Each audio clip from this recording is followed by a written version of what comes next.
with his giant ass pistol, Desert Eagle, whatever the fuck it is, with a scope on it now, and he's pointing it at some lady washing dishes in the building, and he's like, "There's only one person in the office. I can take her out."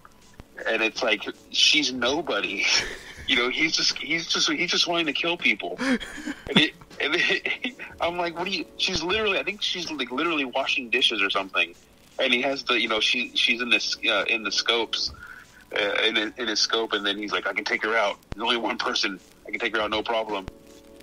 And oh my god, that scene had me laughing with that, because he's just so serious about it, but it's so stupid. And I love the escape scene that she does. It's almost, you know, in the vein of Birds of Prey, when she's going into the police precinct and going through the little jail with all the, you know, when she has like it's almost like a beanbag gun, but it shoots out like colors and stuff in Birds of Prey. And in this scene, we get her basically saving herself, but when she's going through the hallway with the two like M16s or whatever they are, and you can see all the flowers and the color like explode behind her. I thought that was really cool as well. Like visually, that was very entertaining. Such a great fight scene too. The choreography in that. Definitely. They definitely do a really good job with not just her, just all around in this with the choreography, especially playing especially in this one more with like the surrealism, where you kind of like when, like you were saying, when she gets free, they're keeping her a prisoner, and she breaks free and she starts taking out all the guys, and she gets her scepter back and everything.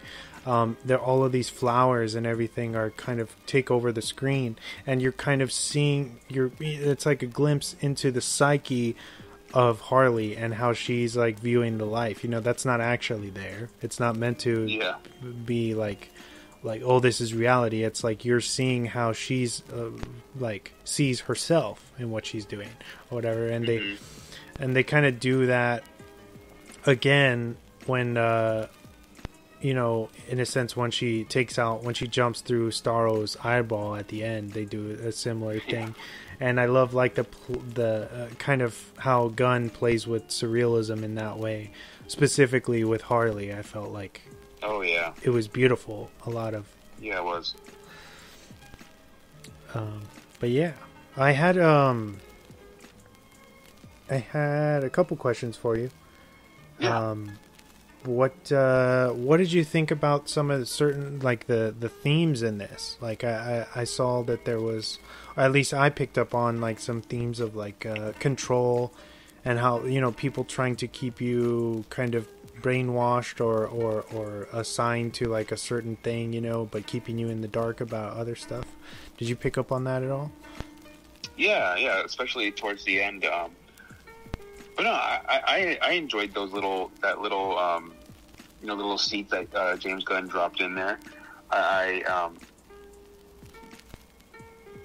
You're talking basically about how Amanda Waller was keeping everyone in the dark, right? Yeah. Did you notice in terms of like in society? But the same way. I feel like they don't really, like in the first one, she's more portrayed as like, I'm the good guy who's keeping these bad guys in line. But this one, that line is blurred, where you don't really know anybody's agenda. You know what I mean? And that's the big thing that just separates Guardians from this, is that his Assemble squad are not necessarily good people, and or you don't know who's going to end up being good and who's being bad. You know, i.e., Peacemaker. Or even Amanda Waller is more of a villain because of her ultimate agenda is like, I'm going to use these people as pawns to get my way, to cover my own ass, you know, to the point where they're expendable to her. Yeah. She can just get another handful of people if they all die and just try it again. She was going to kill Bloodsport, who literally has done nothing wrong and is only going through with this plan to save his daughter because she's threatened his daughter's life. and she was gonna like explode him for not following orders, or because he was like not gonna go back. And then her like cronies or like knock her out, right, with like a golf club or something. Yeah, they take her out, and that's when they start aiding them and kind of telling them which way to go throughout the city. But yeah, she definitely really Amanda Waller at least really shines in this one as the true, I would say probably the true villain in this. Or you get to see her true colors really, and the type of person that she is. And I do agree with you. Like, she's the same person from the first one, but this one is more, you get to see how she really is, or how she really feels about these people. The disregard for their well-being and safety is basically zero. Throughout the whole film, and in this one, and it's James Gunn did a really good point in making sure that we felt that. Yeah, and of course, Viola Davis is always amazing. Oh yeah, she's great. Screen. Can't forget to say that. Lastly, what did you think about the soundtrack? The score and the soundtrack. It was so good. The score, I love the score in this. I feel like James Gunn does such a good job on picking music for his movies. He did it. He did it great in Guardians 1 and 2. It fit the movie perfectly. And in this one, he's basically on the same thing. It all felt like it was meant to be in the film. I don't know how he shoots his sequences and scenes, if he has a song in mind, or if he finds a song after he's shot it, or what. But I feel like everything was so cohesive, and it went with what he was trying to shoot. I don't know if you feel the same way, or if you have any insight on how he picked his stuff, or if he shot it for specific music, or what.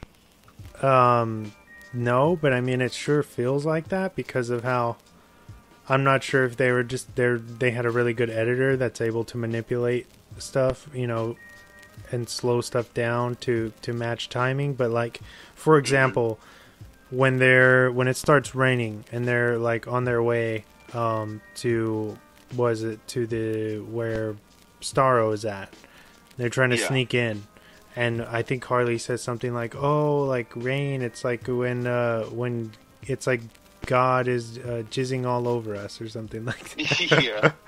Yeah. They start playing this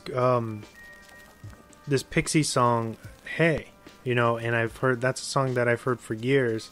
And Pixies are popular, but they're not somebody that always, they were used at the end of Fight Club, and they've had their time, but they're not somebody that's used like regularly.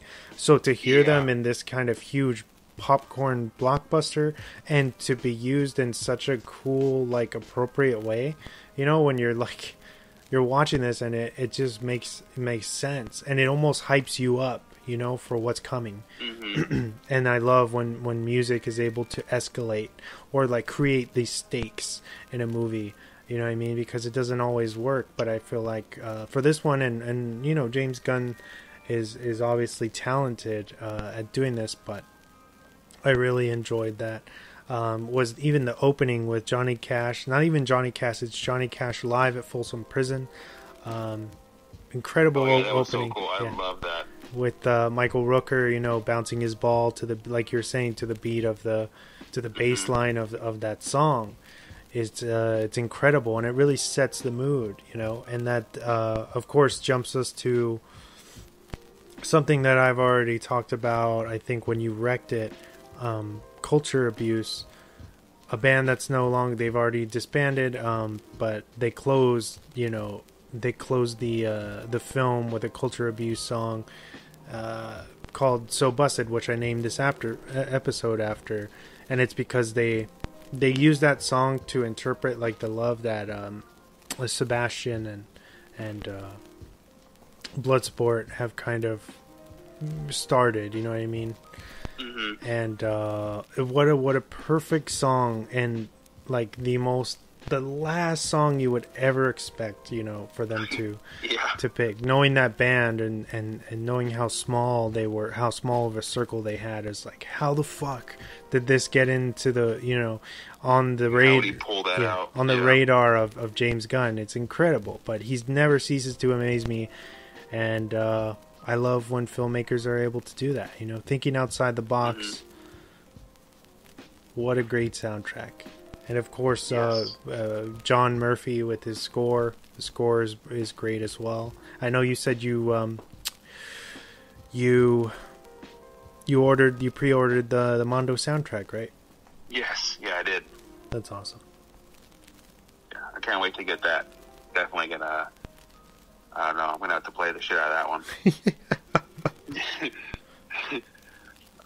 And one thing that we didn't mention that I thought was pretty interesting, and it was a cool way that he did it, was kind of the transition, the way he transitioned from scene to scene in a couple of throughout the film, with like using the environment, or it said like something like a seaweed would brush up onto the beach, and it would say something like to kind of for the audience to kind of read, to kind of catch them up, or to understand what's happening at this point in time, or if they're going back or forward in time, like a comic comic board or yes, I thought that was so ingenious for him to do that. I thought it was really cool. Yeah, I always love when movies do that, and I haven't seen it recently, and the way that they do it is so they use the environment so well. It just feels like a great book movie that just doesn't care what you think about it. It's just doing its own thing. Relentless fun. I can't recommend it enough. If you haven't seen it yet, please check out the Suicide Squad. It's rad. Yeah, I think it's still, even if you do miss it on HBO Max, I do believe it's still playing in theaters. If I'm incorrect, I do apologize, but I do believe it's still playing in theaters. And I'm sure if it's not, you'll be able to rent it for. Pretty sure it's gonna be like $20 or something. But if you're gonna do that, you might as well buy it. I feel, but yeah. Hopefully you're able to catch it on HBO Max before it's gone. And if not, like I said, check it out in theaters. It's definitely fun. It's definitely a good time in theaters. Me and Jordan got to experience that in theaters, so that's something a memory that me and him will to share forever. And then we got to watch it again here at home on HBO Max. But that was really cool. Very nice. What a cool dad. Oh yeah, I'm the coolest. Have you ever heard this rule that supposedly AMC has, like after I think it's after 8 p.m., even if you have an adult with you, kids aren't allowed to go in to see a rated R movie? Really? No, I didn't hear that. I haven't heard that one. Yeah, a buddy of mine, coworker of mine, he had that happen.